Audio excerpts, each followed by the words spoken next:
Uztelekomda ishlaydigan akalarning nima fazilatlari bor ekan deb o'ylab yurdim. Yaqinda topdim nima fazilatlari borligini.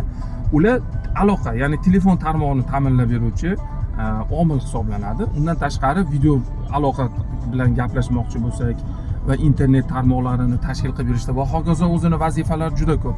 Bularning nima karomati bor ekan, nima fazilati bor ekan desam, qarindosh urug'lar bilan silay rahim qilamiz-ku, o'zi farz, hammamiz qilishimiz kerak. Shu silay rahimni vaqtimiz ziqligidan qila olmasak, o'sha telefon orqali qilishlikni ta'minlab berar ekan. Qaranglar, qarindosh urug'lar bilan xola, amma, tog'a yaxshi o'tiribsizlarmi? Uydagilar yaxshimi? Sog'lig'inglar yaxshimi? Va hokazo. Oyi, dada yaxshi o'tiribsizlarmi? Pul yuboryapman sizlarga. Yaxshi o'tiringlar, sog' bo'linglar. Shunaqa yaxshi ishlarni qilishlikda aynan telefon tarmog'i, video qo'ng'iroq orqali ko'rishib, gaplashish va internetdan kerakli bo'lgan ma'lumotlarni inson o'zini kamolotga erishishlikda ma'lumotlarni olib yig'ishlikda shunaqa omil hisoblanadi internet.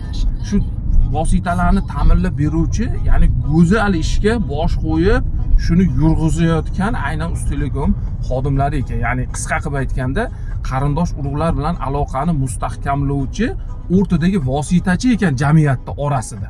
Ya'ni butun respublika bo'yicha, undan tashqari qo'shni davlatlar bilan butun jahonga kanallar, ya'ni virtual kanallarni ochib, aloqaga chiqishimizga vositachi qilib qo'ygan.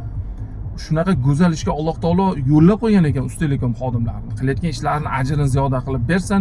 Rahmat deymiz hamma Uztelekom xodimlariga.